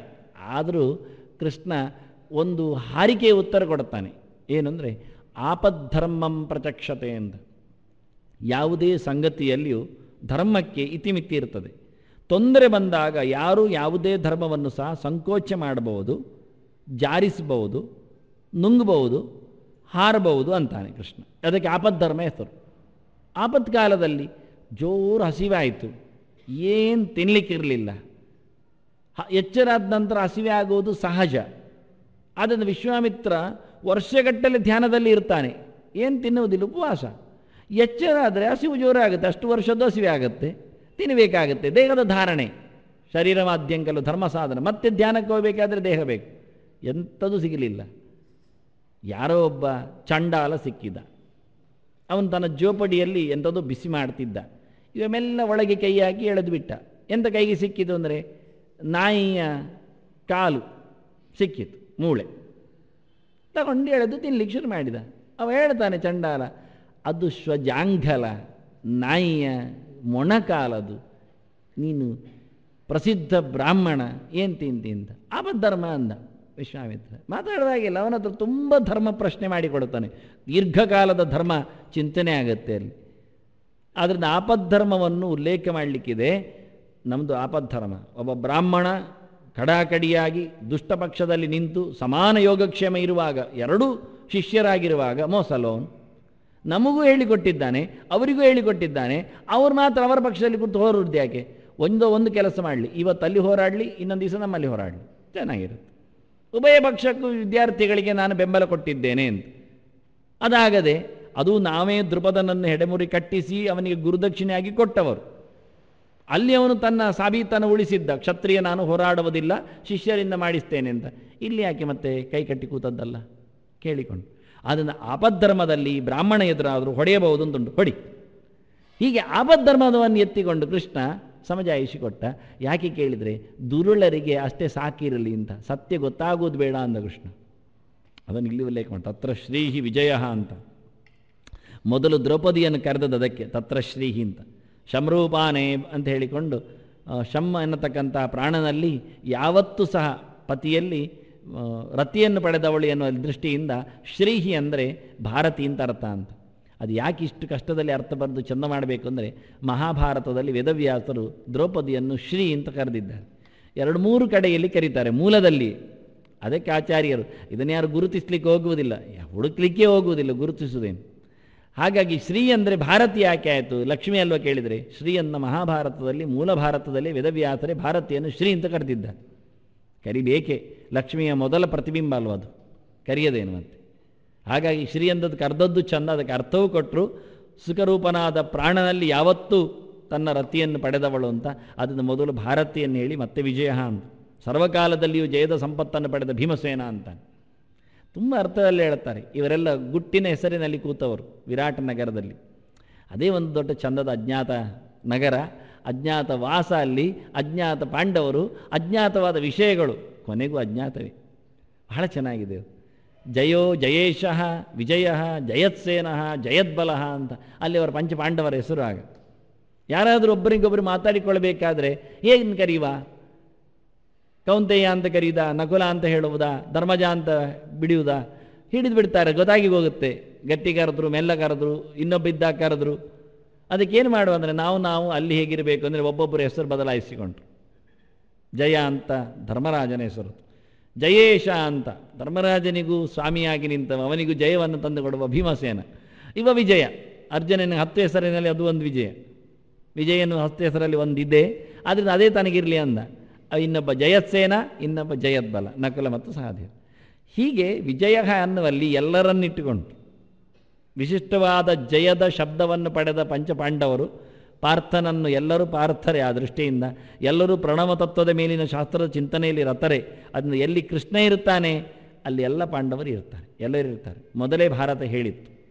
ಹೇಗಿದೆ ಅಂತ ಹೇಳಿಕೊಳ್ಳುವಾಗ ಮೂಲಂ ಕೃಷ್ಣ ಅಂತಾನೆ. ಇದಕ್ಕೆಲ್ಲ ಯುಧಿಷ್ಠಿರ ಧರ್ಮಮಯೋ ಮಹಾದ್ರುಮಃ ಸ್ಕಂದೋರ್ಜುನ ಭೀಮಸೇನೋಸ್ಯ ಶಾಖಾ ಭೀಮೋರ್ ಆನಂತರ ಮಾದ್ರಿ ಸುತೌ ಪುಷ್ಪಫಲೇ ಸಮೃದ್ಧೆ ಮೂಲಂ ಕೃಷ್ಣ ಬ್ರಹ್ಮಚ ಬ್ರಾಹ್ಮಣಶ್ಚ ಅಂತ. ಬ್ರಹ್ಮ ಅಂದರೆ ವೇದ, ವೇದಾಭಿಮಾನಿಯಾದ ಭಾರತಿ ದ್ರೌಪದಿ. ಅದು ಇದಕ್ಕೆಲ್ಲ ಕಾರಣ ದ್ರೌಪದಿ, ಕೃಷ್ಣ, ಅದನ್ನು ನಡೆಸಿಕೊಡತಕ್ಕಂಥ ಚಿಂತಕರು, ಋಷಿ ಮುನಿಗಳು. ಇದು ಒಂದು ದೊಡ್ಡ ಧರ್ಮದ ವೃಕ್ಷ ಅಂತ. ಆ ಎಲ್ಲವನ್ನ ಹೇಳಿಕೆ ಹತ್ರ ಯೋಗೇಶ್ವರ ಕೃಷ್ಣ ಯತ್ರ ಪಾರ್ಥ ಧನುರ್ಧರ ತತ್ರ ಶ್ರೀಹಿ ವಿಜಯ ಭೂತಿ ಧ್ರುವ ನೀತಿ ಅಂತ. ಖಂಡಿತವಾಗಿಯೂ ಇದು ತಪ್ಪಲಿಲ್ಲ. ಭೂತಿ ಅಂದರೆ ರಾಜ್ಯ ಸಿಕ್ಕಿತು, ರಾಜ್ಯದಲ್ಲಿ ನಿಜವಾದ ಜಯವೇ ಆಯಿತು, ತಪ್ಪಿಲ್ಲದ ಶಾಸ್ತ್ರೀಯವಾದ ಜಯವೇ ಸಿಕ್ಕಿತು, ಗೆಲುವೇ ಸಿಕ್ಕಿತು. ಅದರೊಟ್ಟಿಗೆ ಸಂಪತ್ತು ಸಿಕ್ಕಿತು ಅಂತಾನೆ. ಖಾಲಿ ಎಲ್ಲ ತಮಾಷೆ ಮಾಡ್ತಾರೆ. ಕೊನೆಗೆ ಸಾಯುವ ಹೊತ್ತಿನಲ್ಲಿ ದುರ್ಯೋಧನನ ಬಾಯಿಯಲ್ಲಿ ಹೇಳಿಸ್ತಾರೆ, ಏನು ಖಾಲಿಯಾದ ಬೊಕ್ಕಸ, ಖಾಲಿಯಾದ ನಾಡು, ಕೇವಲ ವಿಧೇವೆಯರು ಮಕ್ಕಳು ಮಾತ್ರ ಉಳಿದ ರಾಜ್ಯ, ಅದು ನಿನ್ನದಾಗಲಿ ಅಂತ. ಮತ್ತು ಇವನಪ್ಪ ಕಡಿ ಹೋಗ್ತಾನೆ ಕೂಡಲೇ? ಇಲ್ಲಲ್ಲ, ಇದ್ದಾನಲ್ಲ ಮುದುಕ, ಅವನು ಕರ್ಕೊಂಡು ಸಾಯಬೇಕಿತ್ತಲ್ಲ. ಮತ್ತೆ ಯಾರು ಕೇಳುವರಿದ್ದಾರೆ? ಈ ಪಾಪ ಧರ್ಮರಾಜ ವೇಷ ಹಾಕಿದ್ದವನಿಗೆ ಅದೆಲ್ಲ ಮಾತಾಡಲಿಕ್ಕೆ ಗೊತ್ತಿರೋದಿಲ್ಲ. ಅವನು ಯಾರೋ ಪರ್ಪೋಷಿಯನ್ನೇ ಧರ್ಮರಾಜ ಮಾಡಿರ್ತಾರೆ, ಜೋರಿದ್ದವನನ್ನೇ ದುರ್ಯೋಧನ ಮಾಡಿರ್ತಾರೆ. ಹೇಗಾದರೂ ಮಾಡಿ ಅವನನ್ನು ಅಪ್ಪಚ್ಚಿ ಮಾಡಿ ಬಾ ಅಂತ. ಸಂಧಾನದಲ್ಲಿಯೂ ಹಾಗೆ. ಹಾಗಾಗಿ ಏನಾಗುತ್ತೆ ಅಂದರೆ ಅವನು ಹೇಳುತ್ತಾನೆ, ದುರ್ಯೋಧನ ತಗೋ, ಇನ್ನು ಮುಂದಕ್ಕೆ ನಿನಗೆ ರಾಜ್ಯ ಆಗಲಿ, ನಾನು ಸ್ವರ್ಗಶ್ರೀಯನ್ನು ಪಡಿತೇನೆ, ವೀರಮರಣ ನನಗಾಗ್ತಾ ಉಂಟು, ವಿಧೇವೆಯರು ತುಂಬಿದ ಮಕ್ಕಳ ರೋದನ ಇರುವ ಹಾಳು ಸಂಪತ್ತೆಲ್ಲ ಖಾಲಿಯಾದ ರಾಜ್ಯ ಹಸ್ತಿನಪುರ ನಿನಗಿರಲಿ ಅಂತಾನೆ. ಇರಲಿ ಹೇಳಲಿಕ್ಕೆ ಅವನು ಸೊತ್ತೇನು ಹೇಳಲಿಕ್ಕೆ, ಪಡೆದ ನಂತರ ಇರಲಿ ಹೇಳಲಿಕ್ಕೆ ಏನುಂಟು? ಅವನು ಬಾಯಿಗೆ ಆಗಲೇ ಹೊಡೆದು ನಿಲ್ಲಿಸಬೇಕು. ಚಂಡೆಯವನ ಹತ್ರ ಗೋಲು ತಗೊಂಡು, ನೀ ಬಾಯಿ ಮುಚ್ಚು, ನಿಂದಲ್ಲ ಜಾಗ ಅಂತ. ನಿನ್ನ ಹೊಡೆದ ನಂತರ ನಿನಗಿಲ್ಲ ಸಂಪತ್ತು ಅಂತ. ಅದು ಹೇಳಲಿಕ್ಕೆ ಯಾರಿಗೆ ಬರೋದಿಲ್ಲ. ನಾನಾದರೆ ಹೇಳ್ತಿದ್ದೆ, ಅದಕ್ಕೆ ನನ್ನನ್ನು ಕರೆಯೋದಿಲ್ಲ ಅವರೆಲ್ಲ. ಅವರು ಒಂದು ದಿವಸ ನೋಡಿ ಮತ್ತೆ ನಾಳೆಯಿಂದ ನನಗೆ ಸಮಾಧಿ ಮಾಡ್ತಾರೆ. ಇಡೀ ಯಕ್ಷಗಾನ ಪ್ರಪಂಚದಲ್ಲೇ ಸಮಾಧಿ ಮಾಡಿಬಿಡ್ತಾರೆ. ಸತ್ಯಕ್ಕೆ ಬೆಲೆ ಇಲ್ಲ, ಉಳಿದದ್ದಕ್ಕೆ ಮಾತ್ರ ಚಂಡೆ, ಕುಣಿತ, ವೇಷ, ಬಣ್ಣ, ಕಿರೀಟ ಎಲ್ಲ, ಮತ್ತು ಪ್ರಶಸ್ತಿ ಎಲ್ಲ. ಯಾವತ್ತು ನೋಡಿದರೂ ಯಾವುದದು ರೇಡಿಯೋ ಬಾನುಲಿಯಲ್ಲಿ ಯಕ್ಷ ವೃಂದದವರಿಗೆ ಅವರಿಗೆ ವಿಶೇಷ ಪ್ರಶಸ್ತಿಗಳು ಸಿಗ್ತಾನೆ ಇರ್ತದೆ. ಮುದುಕನೋ ಜಬ್ಬವೋ ಏಳದವನೋ ಎಲ್ಲ ಮಠಾಧೀಶರು ಕೊಡೋದು ಅವರಿಗೆ ಪ್ರಶಸ್ತಿ, ಮತ್ತಾರಿಗೂ ಅಲ್ಲ. ಅವರನ್ನೇ ಉದ್ಧಾರ ಮಾಡ್ತಾರೆ. ಎಲ್ಲ ಪೂರಾ ಸಾಚ 100% ಸಹ ಶಾಸ್ತ್ರಕ್ಕೆ ವಿರೋಧ, ಕೇಳುವ ಜನರನ್ನು ವಿರೋಧಿಸುವ ಪ್ರವೃತ್ತಿ ಅದು. ಸತ್ಯ ಹೇಳ್ತಾನೆ, ಎಲ್ಲಿ ದುರ್ಯೋಧನ ಪ್ರತಿಷ್ಠೆ ಆಗುತ್ತೆ ಅಷ್ಟು ಜನ ಕಲಿಗಳನ್ನು ಪ್ರತಿಷ್ಠೆ ಮಾಡಿದಾಗೆ ಲೋಕದಲ್ಲಿ. ಇದು ತೋರಿಸಿಕೊಡ್ತಾರವರು, ವಾಸ್ತವವಾದ ಸಂಗತಿಗಳಿದು. ಹಾಗಾಗಿ ಧರ್ಮರಾಜ ಧೃತರಾಷ್ಟ್ರನನ್ನು ಒಪ್ಪಿದ್ದಾನಲ್ಲ, 3 ಹೊತ್ತು ಊಟ ಆಗ್ತಾ ಇದ್ದಾನೆ, ಗಾಂಧಾರಿಯನ್ನು ಇಟ್ಟುಕೊಂಡಿದ್ದಾನೆ, ಊಟ ಆಗ್ತಾ ಇದ್ದಾನೆ. ದುರ್ಯೋಧನಾದಿಗಳು 100 ಜನರು 100 ಮಡದಿಯರನ್ನು ಪಡೆದಿದ್ದಾರೆ. ಎಲ್ಲ ಸಾಗವನ ಮಾಡಿದ್ರ? ಒಂದು ಸಾಗನ ಮಾಡಿದಲ್ಲಿ ವಾಕ್ಯ ಇಲ್ಲ. ಎಲ್ಲರೂ ತಿಂತಾ ಇಲ್ವಾ? ಗಾಂಧಾರಿ ಒಟ್ಟು ಎಲ್ಲ ನುಂಗ್ತಾ ಇದ್ದಾವೆ, ಸಾರಿ ನುಂಗ್ತಾ ಇದ್ದಾವೆ, ಏನು ಒಂದು ಚೂರು ವ್ಯಥೆ ಇಲ್ಲ. ಏನಿತ್ತು ಇದಕ್ಕೆ ಅರ್ಥ? ಧರ್ಮರಾಜ ನಾನಾಗಿದ್ದರೆ ಕೇಳುತ್ತಿದ್ದೆ, ನಿನ್ನೆಲ್ಲರ ಮಹಿಳೆಯರು ಮಡದಿಯರು ಎಲ್ಲಿದ್ದಾರೆ? ಕರ್ಕೊಂಡು ಬಂದು ನಿನ್ನೊಟ್ಟಿಗೆ ಸಾಯಿಸು ಅವರನ್ನು. ನಾಳೆ ಹೇಳು ನಿನ್ನ ಅರಮನೆ ಖಾಲಿ ಇದೆ ಅಂತ. ಇಲ್ಲ, ಎಲ್ಲಿದೆ ಖಾಲಿ? ಇಷ್ಟರವರೆಗೆ ಕಿವಿ ಕೇಳಿತ್ತ ನಿಮಗೆ ಈ ಶಬ್ದ ಯಾರಾದರೂ ಹೇಳೋದು ಕೇಳಿದ? ಕೇಳಲೇ ಇಲ್ಲ. ಯಾಕೆ? ನಿಮ್ಗೆ ಕೇಳಲಿಕ್ಕೆ ಪುರುಸೊತ್ತೇ ಇಲ್ಲ. ಹಾಗಾದರೆ ಮಹಾಭಾರತ ಎಷ್ಟು ಕಠಿಣ ಇದೆ, ಎಷ್ಟು ಗಟ್ಟಿ ಇದೆ. ಅದಕ್ಕೆ ಸಂಜೆ ಹೇಳ್ತಾನೆ, ತತ್ರ ಶ್ರೀಹಿ ವಿಜಯ ಅಂತಾನೆ. ಇದು ನಮ್ಮ ನಿಜವಾದ ಗೆಲುವು ಹೊರತು ಇದರಲ್ಲಿ ಮೋಸದ ಗೆಲುವು ಇಲ್ಲ ಅಂತಾನೆ. ಭೂತಿಹಿ, ಇದರಲ್ಲಿ ಔನ್ನತ್ಯ ಇದೆ, ಐಶ್ವರ್ಯ ಇದೆ, ಇದರಲ್ಲಿ ಅಭಿವೃದ್ಧಿ ಇದೆ. ಇದು ಖಾಲಿಯಾದ ವಿಧವೆಯಾದಂತಹ ಅಲ್ಲ, ಇದು ಅರಮನೆ ಪುರಿ. ಇದು ಪ್ರತ್ಯಕ್ಷವಾದ ಶುದ್ಧವಾಗಿರತಕ್ಕ ಸದ್ಗತಿಯನ್ನು ಕೊಡತಕ್ಕಂಥ ವೈಭವದ ಅರಮನೆ ಅಂತಾನೆ. ಅದು ನಿತ್ಯ ನೀತಿ ಅಂತಾನೆ, ಧ್ರುವ ನೀತಿ. ಇಲ್ಲಿಯ ನೀತಿ ಶಾಶ್ವತವಾದದ್ದು.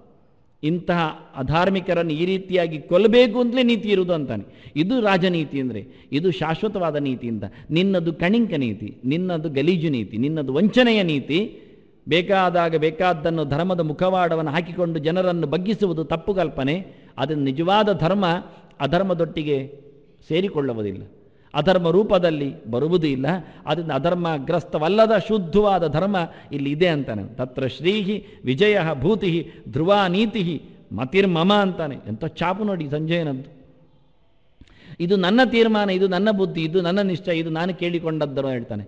ಸಂಜಯ ನಮಗೆ ಉಪದೇಶ ಕೊಡುವಂತೆ ಎಲ್ಲಿಯೋ ದೂರದಲ್ಲಿ ಕೂತು ಕೇಳಿದ ಒಬ್ಬ ಗಾಡಿ ಹೊಡೆಯುವವ ಅವನಿಗೊಂದು ಖುಷಿಯಾಗಿರಬೇಕು. ಯಾಕೆಂದರೆ ನನ್ನಾಗೆ ಒಬ್ಬ ಸೂತ ಹೇಳಿದ ಸಂಗತಿಯಿಂದ ಒಬ್ಬ ಗಾಡಿ ಹೊಡೆಯುವವ ಹೇಳ್ತಾ ಇದ್ದಾನೆ. ಚಾಲಕನಿಗೆ ನಾನು ಯಾವತ್ತು ಹೇಳ್ತೇನೆ, ಚಾಲಕನಿಗೆ ಯೋಗದ ಪ್ರತ್ಯಕ್ಷ ಆಗತ್ತೆ ಅಂತ.